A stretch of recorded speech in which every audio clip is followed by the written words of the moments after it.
उस वीडियोस में डेरिवेटिव्स से related meaning, advantages, disadvantages, type of contracts जो कि ऑप्शन, फ्यूचर, फॉरवर्ड्स और स्वैप्स इनसे रिलेटेड है। पहले वीडियो में ऑप्शन एंड फ्यूचर्स तक एक्सप्लेन किया है, आगे फॉरवर्ड एंड स्वैप्स और साथ ही साथ में डिफरेंट टर्म्स। ये टर्म्स कौन कौन सी?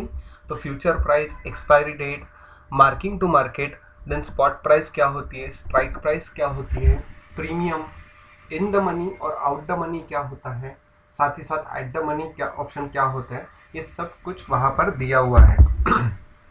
ठीक है, तो ये सभी चीजें जो हम लोगों को देखनी है, पढ़नी है उस पर्टिकुलर वीडियोस में से। ठीक है, हम लोग नेक्स्ट जो पॉइंट डेरिवेटिव्स के लिए स्टार्ट करने वाले हैं, which is related to the actual participants in the derivative market. Derivatives के लिए lecture number 3, participants in the derivative market, functions of derivative market and distinguish between. ये तीनों चीजें हम लोग यहाँ पर देखेंगे। पार्टिसिपेंट्स कौन कौन होते हैं जो डेरिवेटिव्स मार्केट में पार्टिसिपेंट्स की तरह होते हैं? इनमें सभी जो आर्बिट्रेजर्स, देन स्पेकुलेटर्स, मार्केट मेकर्स या ट्रेडर्स जिसे हम लोग कहते हैं, और हेजर्स, ये चारों पार्टिसिपेंट्स होते हैं। Derivatives initially started as an instrument to avoid the risk in the business by traders, but gradually they become a transparent tool to discover a true market price of the underlying asset and also provide hedge against the variable nature of the prices of the underlying assets. What is underlying assets? Normally अगर किसी एक person को, अगर हम लोगों को securities और derivatives इनके बारे में अगर देखना हो, तो फॉर एग्जाम्पल के लिए हम लोग फ्यूचर्स के बारे में या ऑप्शंस के बारे में सीखते हैं। ऑप्शंस क्या होता है? रिलायंस इंडस्ट्रीज का को एक कंपनी है, रिलायंस इंडस्ट्रीज की जो शेयर की मार्केट वैल्यू चल रही है वो हमारी अंडरलाइंग असेट्स होगी, रिलायंस इंडस्ट्री की existing market price of a share. इनके लिए डिफरेंट स्ट्राइक प्राइसेस के लिए जो ऑप्शंस, कॉल और पुट, इनके लिए अगर हम लोग देखें तो हम लोग आगे कंसीडर करेंगे। Suppose for example Reliance industries की करंट मार्केट प्राइस, हम लोग रिलायंस की बजाय दूसरी कोई बेसिक इंडस्ट्री लेते हैं जो समझ में आए, जो कि है state bank of India. State bank of India की करंट मार्केट प्राइस जो है, करंट प्राइस या फिर जिसे हम लोग कहेंगे LTP, लास्ट ट्रेडेड प्राइस, ये अगर 446 रुपीज अगर चल रही है, तो ये पर्टिकुलर शेयर की प्राइस या शेयर हमारे लिए अंडरलाइन असेट है। ठीक है, ये हमारी अंडरलाइन सिक्योरिटी या अंडरलाइन असेट है। इनके लिए अगर कोई पर्टिकुलर ट्रेडर या स्पेकुलेटर या फिर हेजर जो कोई भी हो, उन्होंने इस तरह के स्टेट बैंक ऑफ इंडिया की 100 शेयर्स परचेस किए, 100 शेयर्स परचेस किए, परचेस 100 शेयर्स। ठीक है, कौन सी वैल्यू पे परचेस किया? तो 446 रुपीज पे। सिंपल सी बात है कि अगर 446 रुपीज से शेयर की प्राइस अगर 450 हुई तो पर शेयर के पीछे 4 रुपए का प्रॉफिट मिलेगा, जबकि 100 शेयर्स है तो 400 रुपीज प्रॉफिट होगा। लेकिन वाइस वर्सा हुआ तो कि अगर 446 रुपीज की शेयर की प्राइस कम होती चली गई और 440 रुपीज हुई तो 6 रुपीज पर शेयर के पीछे लॉस होगा, जबकि टोटल 600 रुपीज का लॉस होगा। तो अगर हम लोगों ने परचेस किया है तो परचेस करते वक्त सिक्योरिटीज की प्राइस अगर बढ़ती है तो हमें प्रॉफिट होगा, लेकिन अगर सिक्योरिटीज की प्राइस कम होगी तो लॉस होने वाला है, ये अगर हमें पता है तो we will purchase a put option of SBI company की पुट ऑप्शन हम लोग परचेस करेंगे। ये पुट ऑप्शन की परचेस करते वक्त हमें क्या करना होगा, जो हमारी करंट स्पॉट प्राइस है, ये स्पॉट प्राइस जो होती, वो स्पॉट प्राइस मतलब 446 रुपीज, जो हमारी करंट प्राइस है, राइट। दूसरा, हम लोगों को पुट ऑप्शन परचेस करना है तो हमें एक्सपेक्ट करना होगा कि शेयर की जो वैल्यू है वो कम होगी, तो we will check the strike price of that particular share, strike price of SBI, say for example 420 rupees, कि 446 रुपीज से 420 रुपीज अगर गया, तो अगर हम लोगों को 26 रुपीज कैश मार्केट में यहाँ पर लॉस होने वाला है, तो यहाँ पे हम लोगों को प्रॉफिट कैसे मिलेगा। तो जो पुट ऑप्शन है, इन पुट ऑप्शन के लिए हम लोगों का जो प्रीमियम होगा, premium, it is the sum of amount which we paid to particular strike price। ये प्रीमियम एग्जैक्टली जब स्पॉट प्राइस 446 रुपीज थी, तो यहाँ पर प्रीमियम 10 रुपीज चल रहा था, 10 रुपीज पर शेयर।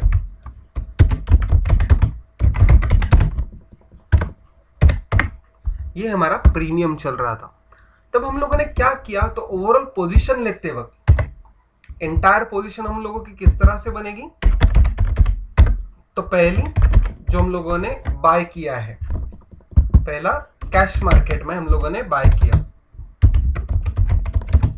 परचेस किया, right, purchase 100 shares at 446 each. Second thing, दूसरा हम लोगों ने ऑप्शन मार्केट में, ऑप्शन मार्केट जिसमें हम लोगों ने परचेस पुट, पीई मतलब पुट, एट ₹10 पर शेयर। अगर फॉर एग्जाम्पल लॉट साइज इस पर्टिकुलर ऑप्शन मार्केट के लिए जो लॉट साइज होती, ये लॉट साइज हमारी एग्जाम्पल के तौर पे 50 शेयर्स की होती, जो कि नहीं है, एसबीआई के लिए 326 रुपीज की लॉट साइज होती है लगभग, सॉरी 326 शेयर की लॉट साइज है। तो कैश मार्केट में जिस तरह से हम लोगों ने बेसिक कैलकुलेशन करते हैं, 100 इंटू 446 तो 44,600 रुपीज हम लोगों को यहाँ पर इन्वेस्टमेंट हम लोगों ने की थी, किसमें, कैश मार्केट में। ये वैल्यू कम ना हो इसलिए हम लोग ऑप्शन मार्केट में इन्वेस्ट कर रहे हैं एट द रेट ऑफ 10 पर शेयर फॉर 50 शेयर्स, जो कि हमारी लॉट साइज होगी। तो 10 इंटू 50, या फिर यहाँ पर हम लोग लेते हैं 50 शेयर्स की जगह पे 320 रुपीज फॉर एग्जाम्पल के लिए। तो 10 रुपीज पर शेयर और 300 शेयर्स, तो टोटल हम लोग 3000 रुपीज की इन्वेस्टमेंट करेंगे टू हेज द रिस्क। अब अगर हमारा ऑप्शन चार्ट या फिर हमारा ओवरऑल चार्ट अगर देखा जाए, तो स्टेट बैंक ऑफ इंडिया की शेयर की प्राइस, अगर करंट प्राइस जो है सिनारियो, सिचुएशन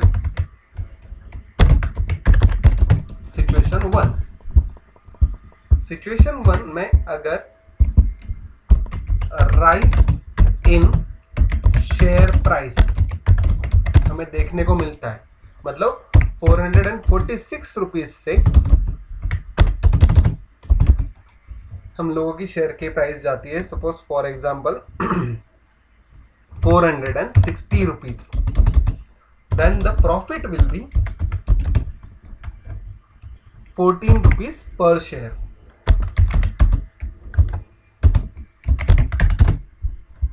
राइट।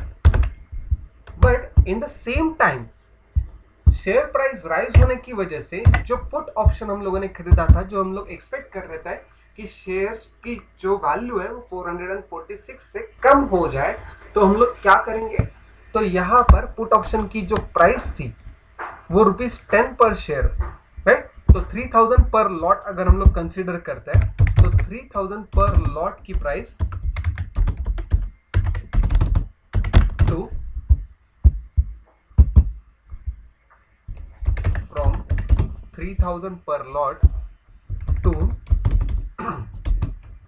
2700 पर लॉट ऐसे हुई, जो कि चेंज हुई, डाउन हुई। क्यों? क्योंकि शेयर की प्राइस बढ़ चुकी थी, राइट। तो अगर प्रॉफिट होता या लॉस होता, तो ओवरऑल इस सिचुएशन में 14 पर शेयर प्रॉफिट है, हमारे पास में 100 शेयर्स है, 14 इंटू 100, 1400 रुपीज प्रॉफिट मिलता, और इस सिचुएशन में 300 रुपीज का लॉस होता, राइट। ओवरऑल हम लोगों को जो नेट इफेक्ट पहली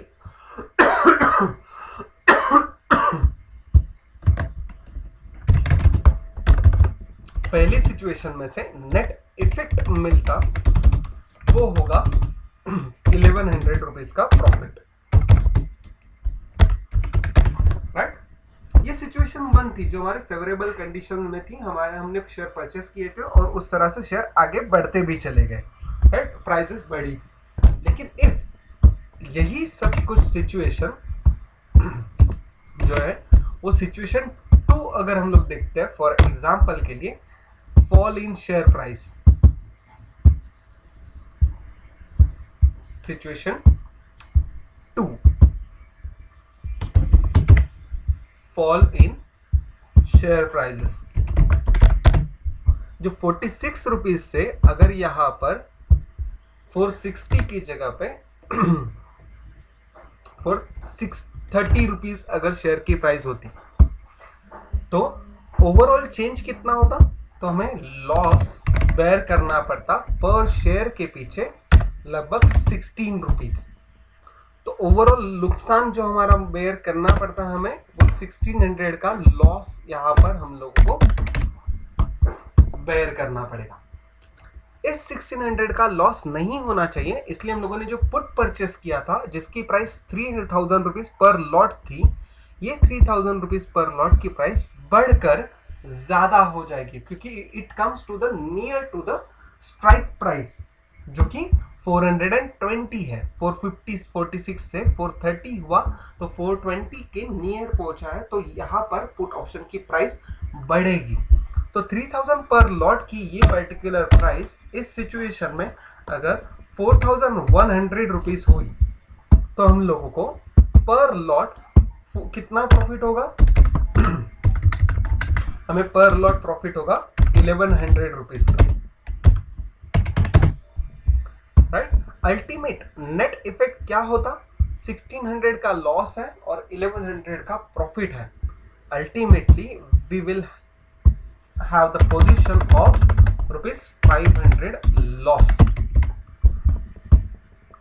इस तरह की डिफरेंट डेरिवेटिव्स को यूज क्यों करना होगा या फिर क्यों करते हैं लोग, इसके लिए जानने के लिए यहां देखो, अगर सपोज एसबीआई का सिर्फ शेयर हम लोग परचेस करते और प्राइस कम हो जाती, तो यहां पर हम लोगों को नुकसान झेलना पड़ता 1600 रुपीज का, जो ओवरऑल 1600 रुपीज होगा। वही जबकि हम लोगों ने रिस्क हेज करने की वजह से, हेज मतलब क्या, तो मिनिमाइजेशन ऑफ द लॉसेस, इस एक्सपेक्टेशन की वजह से जो हम लोग एडिशनल पोजीशंस लेते हैं, जो हम लोगों ने पुट ऑप्शन में परचेस किया, राइट, तो उसकी वजह से 1600 का लॉस हमारा सिर्फ 500 रुपीज बचा। अगर सपोज हम लोग एक लॉट की जगह पे ज्यादा लॉट परचेस करते, because if we are investing the 44,000 rupees in a cash market, we can purchase 2 lots here for the 6,000 rupees only, right। तो 3,000 rupees अगर एक लॉट की थी, तो 3000 पर लॉट 1100 प्रॉफिट हुआ। अगर हम लोग 2 लॉट परचेस करते हैं तो यहां पर हम लोगों को प्रॉफिट कितना होता? If you purchase the 2 lots तो प्रॉफिट विल बी 2200 रुपीज। ये हमारा प्रॉफिट होता और नेट इफेक्ट हमारे लिए यहाँ पे 500 जो लॉस था वो लॉस हमें यहाँ पर दिखता 700 रुपीज प्रॉफिट का। और टोटल इन्वेस्टमेंट कितनी होती? Total investment will be 3000 into 2 6000 plus 44,600 total 52,600 rupees will be our investment, and if the share prices fall we will have the 700 rupees profit. If the share prices is increasing with the one lot then we will have the net effect of the 1100 rupees profit. इस तरह की अलग अलग situation जो cash market में हम लोगों ने सिक्योरिटीज परचेज की थी वो थी हमारे लिए अंडरलाइंग असेट, और ये पुट ऑप्शन जो हम लोगों ने बाय किया था वो हमारे लिए था डेरिवेटिव। एवरीवन, ये पर्टिकुलर टॉपिक जो अभी सिखाया या समझाया वो क्लियर सबको? यस और नो?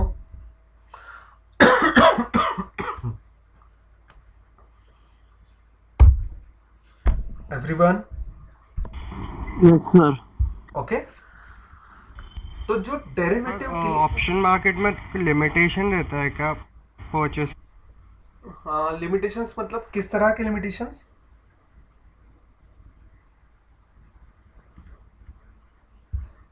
आपने बोला ना कि 2 ही लॉट ले सकते। नहीं नहीं नहीं, ऐसा कोई लिमिटेशन नहीं होता है। लिमिटेशन किस चीज में होता है? जो लॉट साइज होती है ना उसमें। अब लॉट साइज मतलब क्या?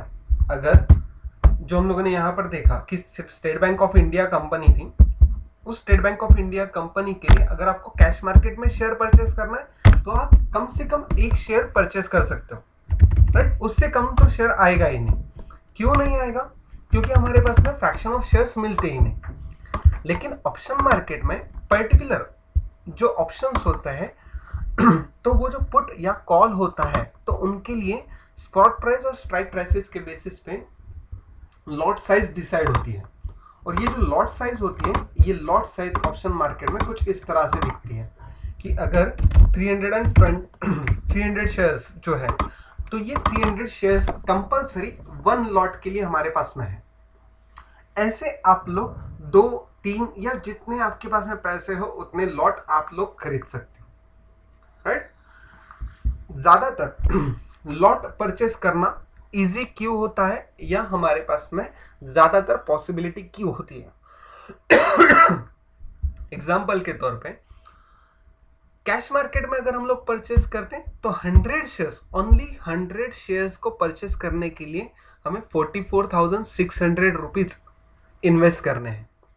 जबकि अगर हम लोग यहाँ पर 300 शेयर्स के लिए लॉट साइज परचेस करते हैं at a premium of ₹10, because we are paying for only premium, not for the share price, right? So we can buy almost 300 shares in only ₹3,000. ये जो लॉट साइज होती है, ये lot size different companies की different होती है। जैसे कि for example state bank of India के लिए 326 है, जबकि आईसीआईसीआई बैंक के लिए 125 शेयर्स है ओनली। ऐसे अलग अलग कंपनीज के लिए अगर जैन इरिगेशन के बारे में सोचे तो 9000 क्वांटिटीज का शेयर का लॉट है, राइट? तो इस तरह के अलग अलग लॉट साइजेस जो है ये सभी इंडिविजुअल कंपनी के चेंज होते रहते हैं, ठीक है? एवरीवन, अगर ये टॉपिक क्लियर है तो हम लोग नेक्स्ट पॉइंट पे चलते हैं, राइट? तो इस तरह के जो ऑप्शंस हैं, इन ऑप्शंस के साथ साथ कहीं पर रिस्क हेज करने के लिए, रिस्क कम करने की एक्सपेक्टेशन के लिए फ्यूचर्स, स्वैप्स या फिर फॉरवर्ड मार्केट में भी इन्वेस्ट किया जा सकता है। क्लियर? ऐसे सभी रिस्क जो इस तरह की कम करने के बारे में सोचते हैं इनको हम लोग हेजर कहते हैं। वो takes the one position for a rise in prices and take another position in derivatives to expect the fall in prices, right? तो ऐसे hedgers जो हम लोग कहते हैं जिन्हें, वो होते हैं, these are the people who already hold a position in cash market and cover their risk against the price fluctuation. In cash market they enter into an opposite transaction in the derivative market. जैसे हम लोगों ने अभी देखा, cash market में हम लोगों ने बाय किया था, तो हम लोगों ने डेरिवेटिव मार्केट में पुट परचेस किया. पुट परचेस क्या करना मतलब क्या है, जो हम लोग एक्सपेक्ट कर रहे हैं कि अगर प्राइस फॉल होती है तो हम लोगों को कम से कम नुकसान हो, राइट?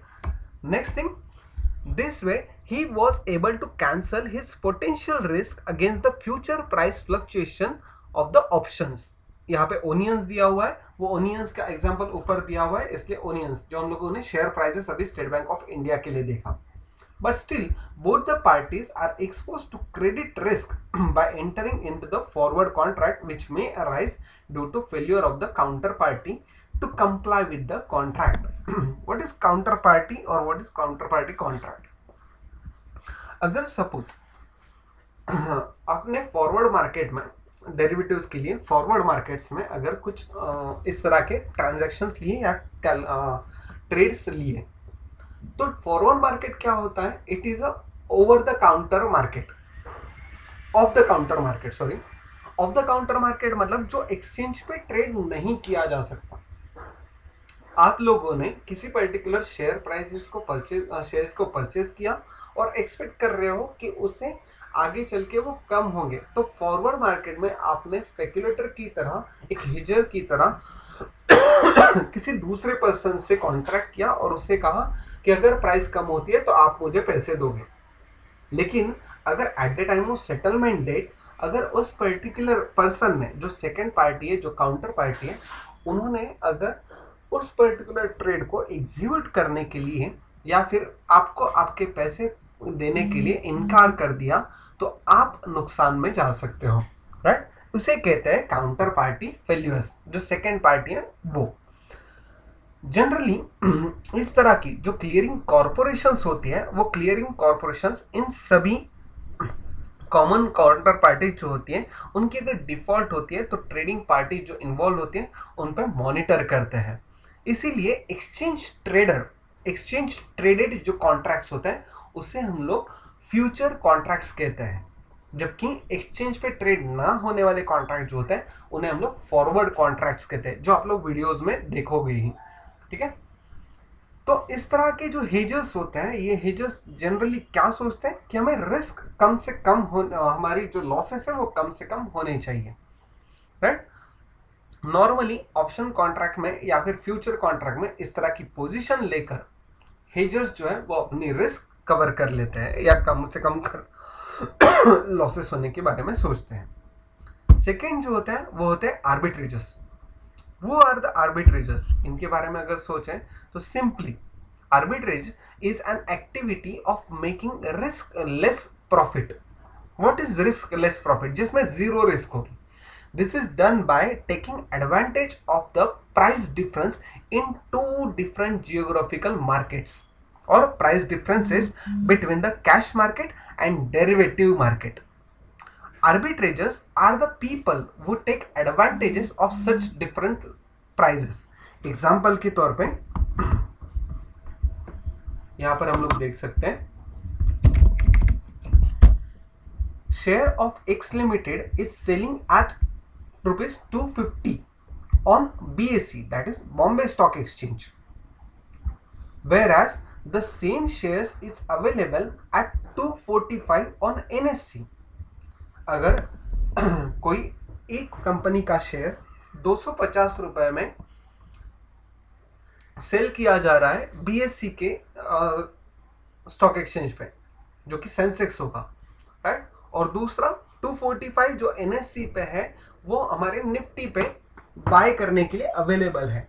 तो अगर हम लोग 245 पे NSE पे बाय करते हैं, निफ्टी पे बाय करते हैं और 250 रुपीज में BSE पे सेल करते हैं, तो अल्टीमेटली हमें 5 रुपए का डिफरेंस मिलेगा. और ये पर्टिकुलर 5 रुपए का डिफरेंस हम लोगों को यहाँ पर प्रॉफिट कमा के देगा.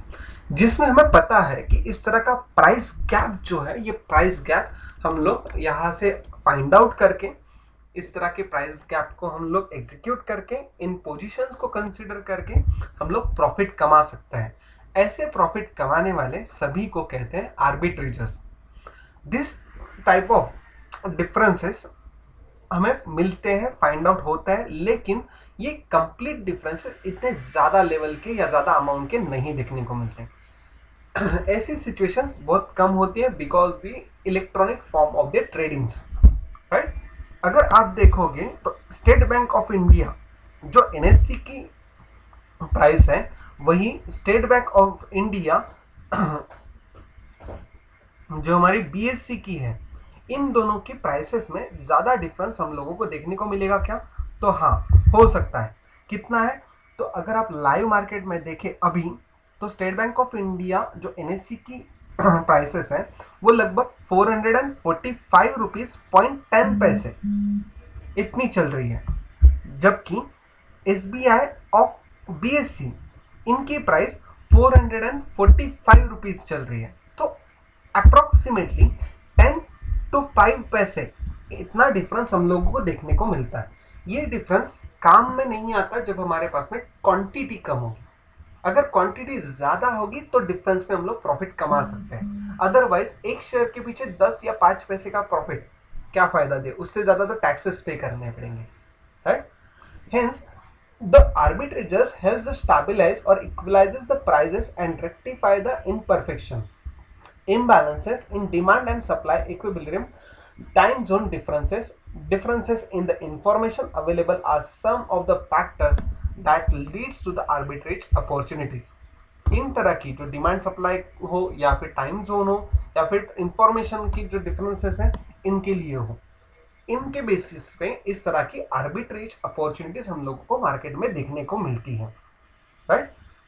ये हम लोग डेरिवेटिव मार्केट में कर सकते हैं। कैसे डेरिवेटिव मार्केट में इस तरह के पार्टिसिपेंट्स होते हैं? जो फ्यूचर प्राइजेस होती है, फ्यूचर मतलब जो डेरिवेटिव का टाइप है फ्यूचर एंड ऑप्शंस में से फ्यूचर, उनकी जो प्राइसेस है इनमें इस तरह के डिफरेंसेस देखने को मिलते हैं। So arbitrators will take the advantage of this situation and make a huge profits from without any risk. Next, speculators. Simply, speculator ये जनरल एक ऐसा पर्सन होता है या ऐसे ट्रेडर्स होते हैं या ऐसे इन्वेस्टर्स होते हैं जो सिर्फ मार्केट में होने वाले प्राइस फ्लक्चुएशन के बेसिस पे एक्सपेक्ट करते हैं कि प्राइसेस किस तरह से बढ़ेगी या फिर किस तरह से चेंज हो सकती। से फॉर एग्जांपल, अगर आईसीआईसीआई बैंक के शेयर की प्राइस नियर अबाउट 650 रुपीज से अचानक से 712 714 तक की रेंज तक कल देखने को मिली थी, जो कि हमारे मार्केट में ड्यूरिंग द 1 ईयर की रिकॉर्ड हाई पे वो थी। अगर रिकॉर्ड हाई पे या फिर हमारी 1 ईयर हाई पे अगर कोई शेयर की प्राइस ट्रेड कर रही हो और एक्सपेक्टेशन किसी ट्रेडर का ऐसा हो कि स्लाइटली डाउनफॉल या प्राइस में फ्लक्चुएशन की वजह से मार्केट में करेक्शन प्रॉफिट बुकिंग की वजह से प्राइस में फॉल या चेंजेस आ सकते हैं, तो he will take the short position of ICICI bank. Short position मतलब सेल करेंगे और प्राइस कम होने के बाद में परचेस कर लेंगे। फॉर एग्जांपल 712 रुपीज पे अगर किसी ने शॉर्ट किया होता particular share in today's market open, कल के बेसिस पे आज किसी ने सोचा और 712 रुपीज पे किसी ने उसे शॉर्ट पोजीशन लिया होता विद स्टॉप लॉस ऑफ 750, 3 रुपए पर शेयर के पीछे नुकसान होगा। ऐसे 100 शेयर्स हम लोगों ने लिए, 300 रुपए का नुकसान हो सकता है, ऐसा हम लोगों ने सोचा, राइट। तो 712 रुपीज की शेयर की प्राइस अगर करंटली 703 रुपीज चल रही हो तो 712 का शेयर 703 पे है, तो 9 रुपीज पर शेयर के पीछे हम लोगों को प्रॉफिट देखने को मिलता है। 100 into 9 will give us the 900 rupees profit with a risk of rupees 300, but 300 तो अचीव हुआ ही नहीं, 300 तो स्टॉप लॉस हिट हुआ ही नहीं, तो 900 रुपीज हमारा प्रॉफिट होगा, सिर्फ प्रॉफिट। इस तरह के जनरल स्पेकुलेशंस जो करते हैं वो हमारे स्पेक्युलेटर्स या हमारे डेरिवेटिव मार्केट के अनदर पार्टिसिपेंट्स होते हैं। आप यहाँ पर स्क्रीन पर भी देख सकते हो। These are the people who will bet on the future price movement of the asset. Hence, speculation refers to the buying and selling of the equal quantity of the assets, that is shares or the currency, etc., at two different time periods, taking an advantage of the favorable price differences in the intervening time period. Speculation is highly risky as the anticipated price difference may not materialize, resulting in the endless losses. जिस तरह की price fluctuations होती हैं, तो इन तरह की price fluctuation हम लोग स्पेकुलेटर्स जो होते हैं वो हमारे फ्यूचर मार्केट्स में, डेरिवेटिव मार्केट्स में इसे परचेस करते हैं। तो इनमें जो चेंजेस होते हैं वो चेंजेस ज़्यादातर कम या ज़्यादा या एंडलेस प्रॉफिट या एंडलेस लॉसेस तक हम लोग बेयर हमें करने पड़ सकते हैं। एग्जाम्पल जो आईसीआईसीआई बैंक का देखा था उसी से रिलेटेड कुछ एडिशनल एग्जाम्पल यहाँ पर जो दिया है वो देखिए। Mr. K thinks that X Limited share price will increase from 250 to rupees 270 in the next 2 months' time. In such a situation, he will buy the share today at rupees 250 and sell the same after 2 months when the price reaches to the 270 rupees.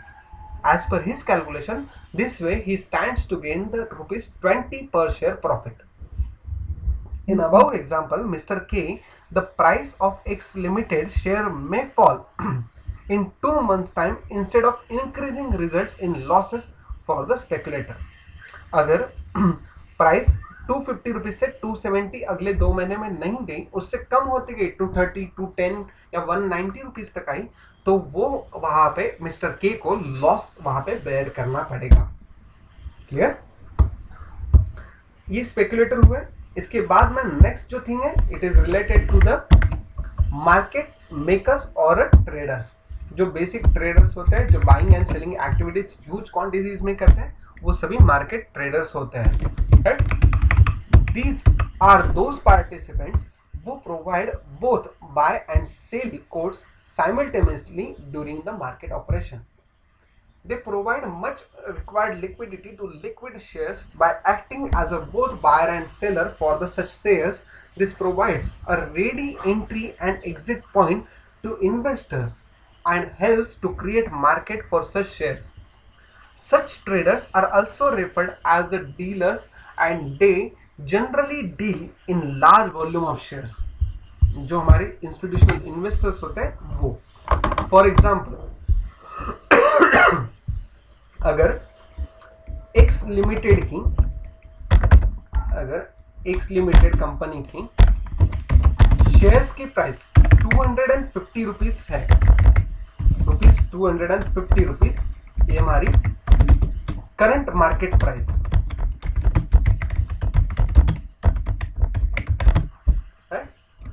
कोई speculator है या कोई trader है जिनका कहना है वो purchases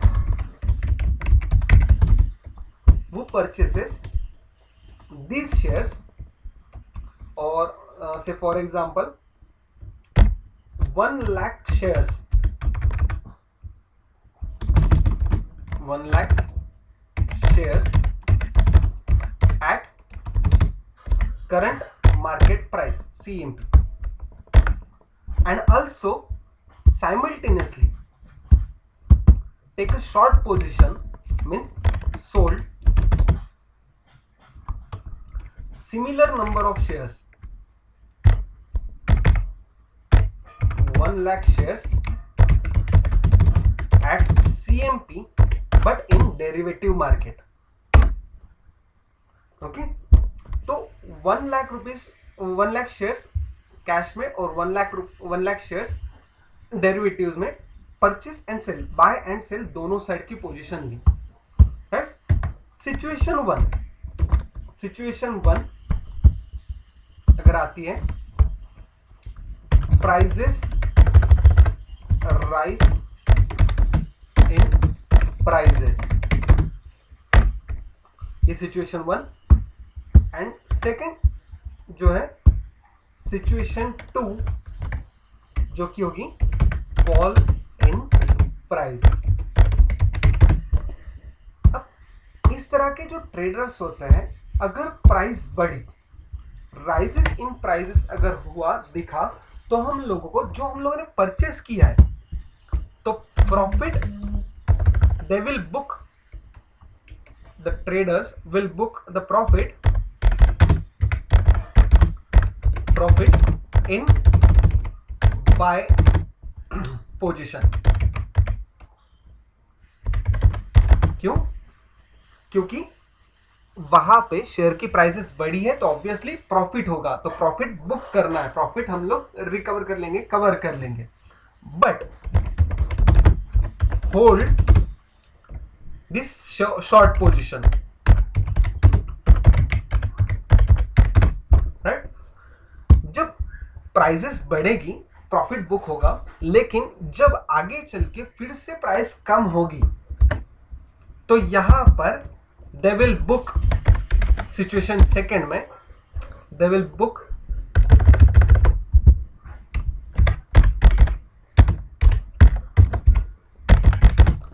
profit in short position में,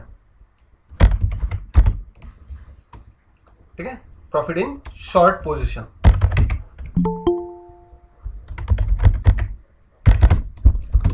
right? But hold the buy position, purchase जो किया था उसे होल्ड करेंगे, राइट? वंस अगर राइज होती है तो जब कम होगा तो शॉर्ट पोजीशन भी एग्जिट करेंगे ताकि लॉस कम हो, राइट? अगर शॉर्ट पोजीशन में प्रॉफिट बनाया है तो प्राइसेस जब कम होती जाएगी, अचानक से जब बाउंस बैक मिलेगा तब बाय पोजीशन में से भी एग्जिट कर लेंगे। तो यहाँ पर इस तरह के प्रॉफिट्स हम लोगों को देखने को मिल सकते हैं। एग्जाम्पल के तौर पे एक शेयर के पीछे अगर हम लोग देखते हैं तो शेयर की प्राइस सिचुएशन 1 में शेयर की प्राइस 250 से 270 रुपीज हुई, तो प्रॉफिट कितना होगा? 20 रुपीज का प्रॉफिट होगा और 20 रुपीज का नुकसान होगा सेकेंड सिचुएशन में, जो हम लोगों ने दोनों साइमल्टेनियस पोजीशन लेके रखी है इसलिए, राइट? लेकिन 20 रुपीज का प्रॉफिट हम लोग बुक करेंगे and will wait to fall the price from 270 to 260 and then we will book the loss. तो अल्टीमेटली 20 रुपीज का प्रॉफिट और दूसरी पोजीशन में से 10 रुपीज का लॉस, तो अल्टीमेट ओवरऑल 10 रुपीज का प्रॉफिट हम लोगों को यहां पर देखने को मिल सकता है, राइट? ये दो सिचुएशंस हम